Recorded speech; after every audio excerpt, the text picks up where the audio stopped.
ni dagabana so minnu jɔlen na ni DSC Samake construction maaw bolo nɔ di awɔ DSC Samake construction maaw u bi so jɔ i be ala kale ko so ale dɛsɛna de u ka baara tɛ sojɔ dɔrɔn ye dɛ u be so planw ni ka olu bɔ BTP topographie u be ni bɛɛ lajɛlen ni ka o kɛ n'i b'a fɛ ka terrain san papier jɛlen DSC Samake construction bi terrain feere so finition ɲuman u b'o kɛ décoration u be o fɛnɛ ni ka o kɛ e de be station baara la i b'a fɛ ka station ni ka o jɔ u be station ɲɛnɛmanba ni ka olu fɛnɛ ka olu jɔ ka supasima ɲuman ka o k'i ka so la ka nɛgɛ ɲuman k'a la o n'a ɲɔgɔnna wɛrɛw i ka so jɔlen tɛ bin a yɛrɛ ma fiyewu DSC Samake construction b'a ka baara ni ka o ɲɛdɔn i mago bɛ kunnafoniya wɛrɛ la sa i senfa biribiri i ka se u dagayɔrɔ la ni o ye Moribabugu ye station Orix masurunya la Coy nɛgɛjuru sira 70 41 27 59 66 23 18 58 baara ɲɛdɔn o ka to baara dɔn b'a bolo DSC Samake construction maaw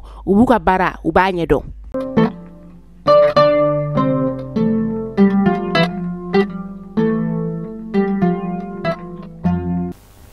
Amunu be kala jeni wagati na ube folindo kada ka wagati cogoya ka bismillah bi mani kunnafoni ka kunnafoni olu kene kan.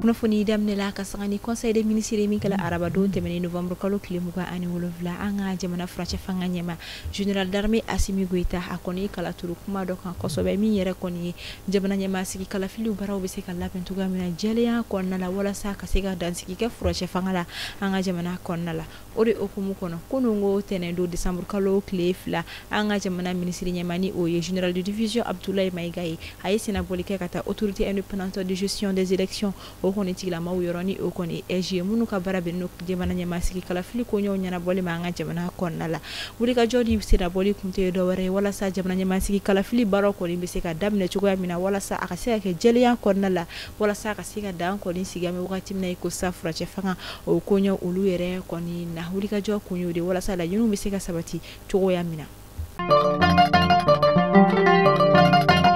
ameto kunungo kunnafoniyo konna la alibi kasangari kunungo tene décembre kalo klefla anga jamana ministre nyemani oye général de division Abdoulaye Maigaye ayesina bolike kata Bamako archevêque baere koni yoroni oye Bamako femier chrétien dina koni nyemaba oyere koni yoroni oye monseigneur Robert Cissé o koni nyemi yere konna ablasira la anga jamana dina ko ministre yere konfeni oye Mahamadou kone koni nyefalo la ira la ka foko sina bolimadu okumu fo yere fo konna la fona kala anga na gouvernement unikaro kafo ani dina tiglamoni o chrétien dina yere koni o église catholique o yere koni kasega o cheje nyonya koni ko sisi ko sobe ani ka demen koni ni karo kafo dina nyama o fe ani ka do koni yinu fe wala sa jamana baskiliku ani jamana nyetaka ko o fene ku nyawlula ameto dina ko kunnafoniya konna la alibi nyina o kera femi chrétien dina tigla mawka eji meke san o sa kita ka olu koni feno o ta ko biduru ani sabana koni eji de ku metafoma ba saba bonya ko la min koni eji baraw kala do ko furache te beni koni na uye kilometri keme ani bioro de koni takama kile saba bonya ko mi yere koni na ikaro ka fo wanyina sigi kunte do wore be ani basiki be seka sigi kana anga jamana o konna la chugo ya mina kasanga ni nyana jo brajira len koni kun cheli ye o koni ye kambe da san wore ta koni o kene ka mi yera koni animation bala jiralen koni baro ko nya tara kadi Bamako archidiocèse koni oma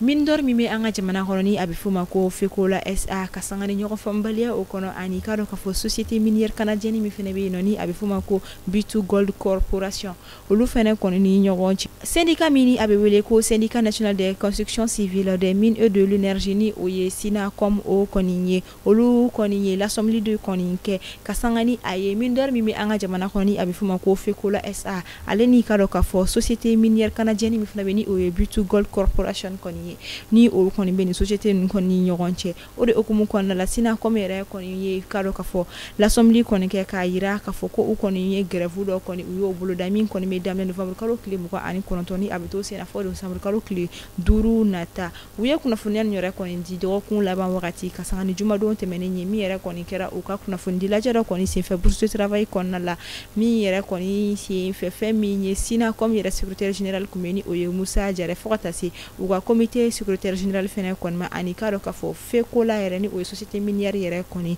o fɛnɛ secrétaire kɔni o fɛnɛ trésorier général fana kɔni tun bɛ yen ni nɔ min ye Siyaka Samake o ye.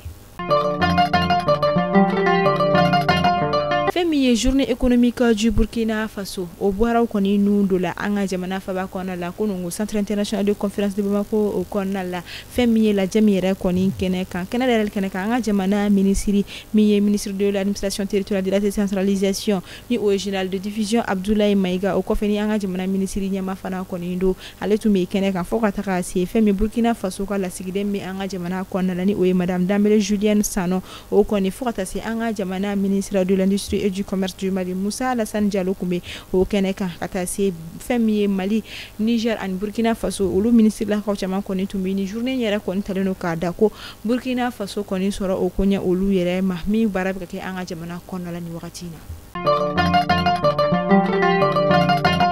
Kunnafoni kuncɛla bi ye tarata ye décembre kalo tile 3 don min kɔni talen don an ka jamana kɔnɔna la ka tɔgɔ da ko journée mondiale des personnes vivant avec des handicaps ni o kɔni maa minnu kɔni bɛ ni lujurabana kɔni bɛ u la bi don ye kɔni talen don ka a tɔgɔ kɔni da olu la ni bi ye olu kɔni tɔgɔ la don ye don min yɛrɛ kɔni bɛ ka laɲɛnamaya an ka jamana kɔnɔna la ka sanga ni a ye ɲinata kɔni na a yirala k'a fɔ ka dɛmɛ kɔni ta ka ɲɛsin ni maaw kɔni ma walasa u bɛ se ka lafiyadaw kɔni sɔrɔ cogo min na baaradaw fɛ fo ka taa se société kɔnɔna o ko ɲɛ olu ma.